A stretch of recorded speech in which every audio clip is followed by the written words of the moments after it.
tướng vượng phu ích tử, lấy được người này cả đời an nhàn thành đạt.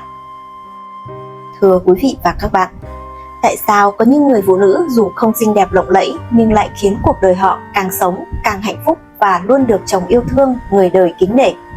Trong khi đó, có những người cả đời tần tảo hy sinh nhưng lại lận đận, cô đơn và thiếu thốn đủ đường.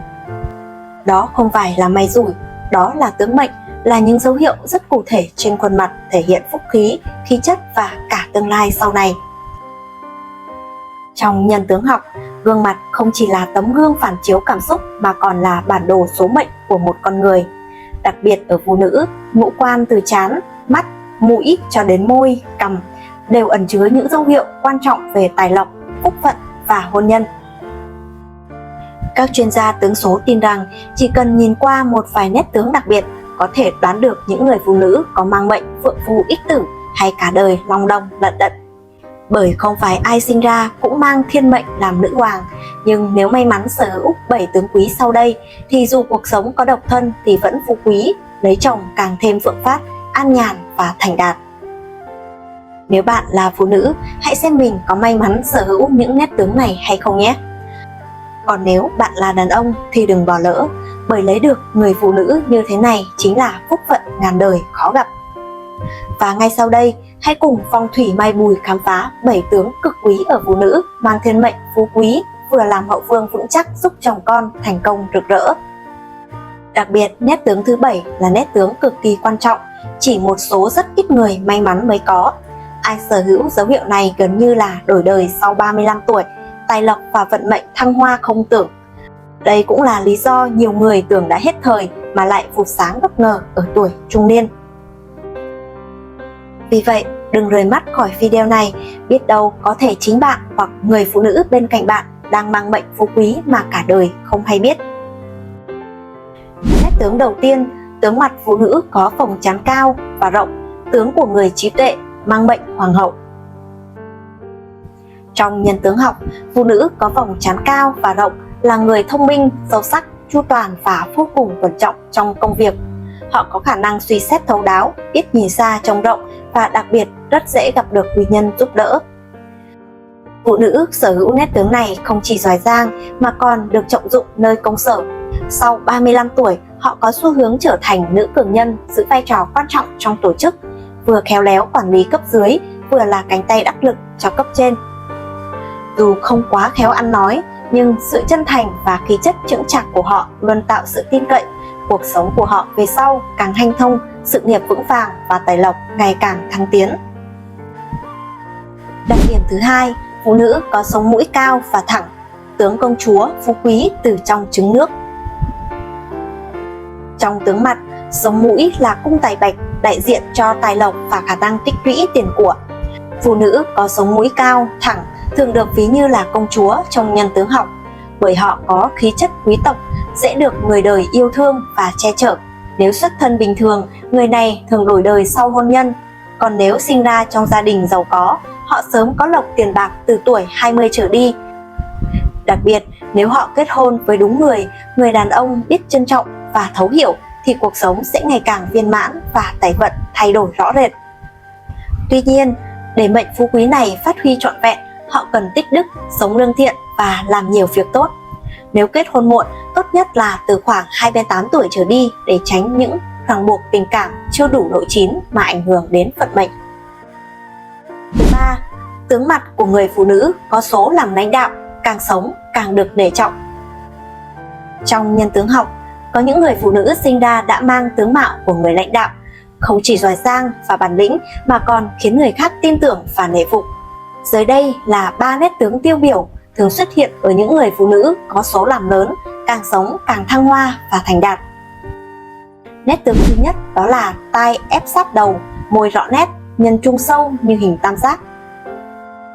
Người sở hữu hai tai ép sát vào đầu, môi có đường nét rõ ràng, góc cạnh hài hòa, đặc biệt là nhân trung sâu dài, có dáng như hình tam giác, là mẫu người thông minh bẩm sinh, có đầu óc sắc bén, có tố chất làm thủ lĩnh. Họ thường có tư duy logic, khả năng phân tích tuyệt vời và rất nhạy bén trong công việc. Người mang nét tướng này không chỉ giỏi chuyên môn mà còn biết cách quản lý, dẫn dắt người khác và thường giữ vị trí quan trọng trong xã hội.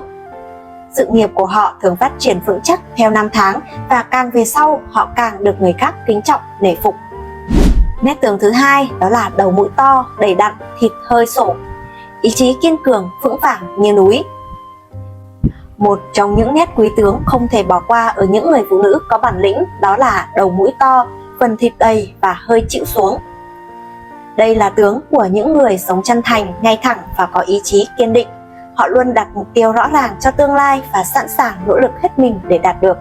Không ngại gian khó, không ngại bắt đầu lại từ đầu.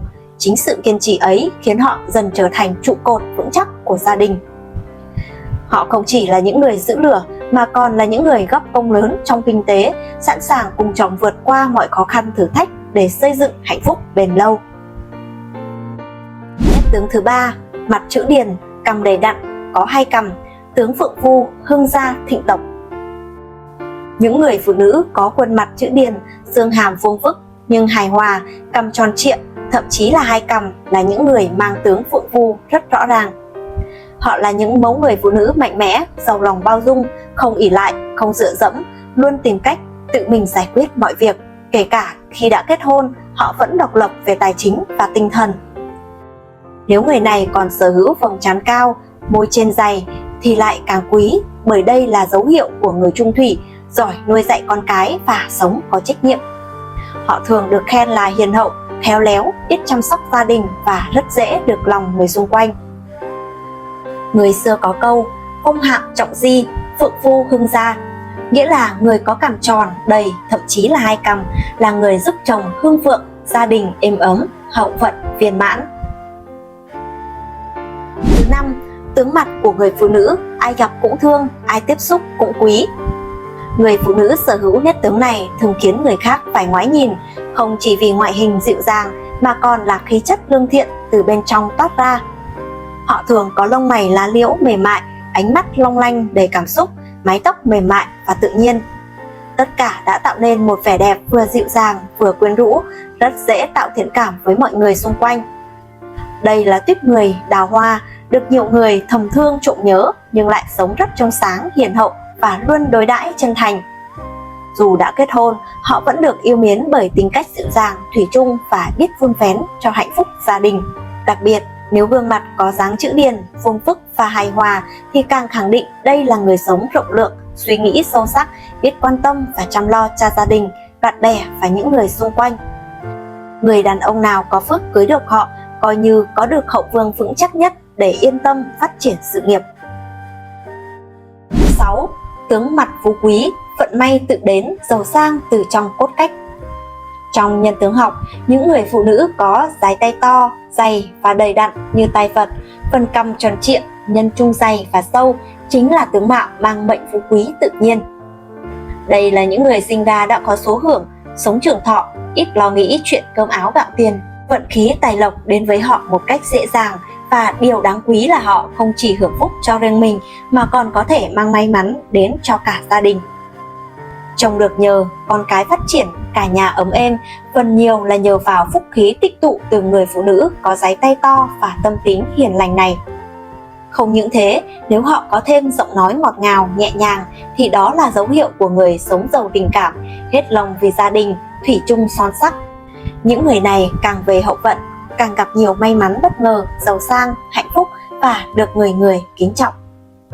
Đặc biệt, nét tướng thứ 7 sắp được chia sẻ tới đây được coi là báu vật trong nhân tướng học. Một dấu hiệu cực kỳ hiếm nhưng nếu ai may mắn sở hữu, không chỉ giàu sang phú quý mà còn sống thảnh thơi, bình an đến cuối đời. Hãy lắng nghe thật kỹ vì nó có thể khiến bạn giật mình nhận ra đó là chính mình. Thứ 7. Môi trái tim, tướng mạo của người phụ nữ phượng phu ích tử, càng về sau càng phúc lộc viên mãn. Trong nhân tướng học, đôi môi trái tim được xem là báu vật trời ban, là dấu hiệu của một người phụ nữ vừa quyến rũ vừa mang trong mình khí chất đặc biệt, khiến ai gặp cũng yêu, ai nhìn cũng quý. Từ thuở nhỏ, những cô gái có đôi môi trái tim đã sớm nhận được nhiều tình cảm từ những người xung quanh. Khi trưởng thành, họ không chỉ được nhiều người theo đuổi mà còn có đầu óc nhạy bén, tinh tế, khéo léo trong lời ăn tiếng nói. Vì thế, con đường công danh sự nghiệp cũng thuận lợi, ít gặp trắc trở. Điểm đặc biệt là nếu viền môi rõ nét, môi căng mọng tự nhiên, không khô nứt và nụ cười luôn hiền hậu, không hở lợi thì chắc chắn đây là người có hậu vận vô cùng tốt. Sau khi kết hôn, họ thường không phải lo nghĩ chuyện tiền nong, biết vun vén tổ ấm, giúp chồng phát triển sự nghiệp, nuôi dạy con cái chu toàn và đặc biệt mang lại phượng khí cho cả gia đình. Người xưa có câu, phượng phú ích tử, gia đạo yên an, phúc lộc song toàn, chính là để mô tả về những người phụ nữ mang tướng môi quý này.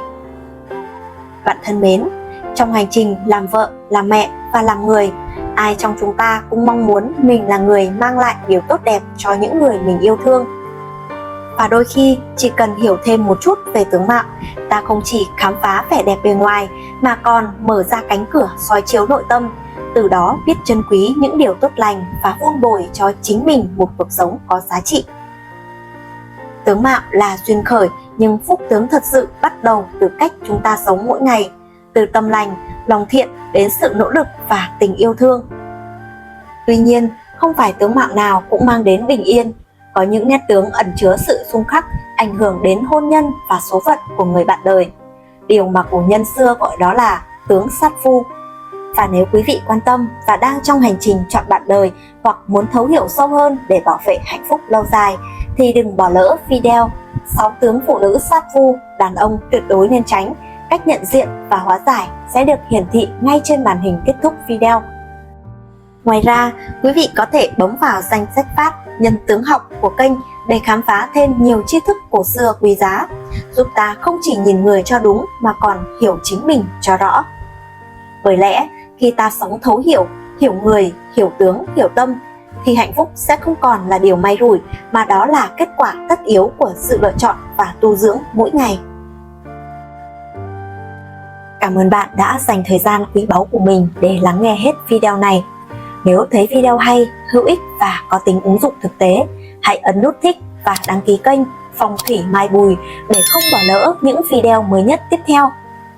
Hoan nghênh bạn để lại bình luận, chia sẻ những suy nghĩ của mình hoặc đặt câu hỏi để chúng ta cùng thảo luận thêm nhé.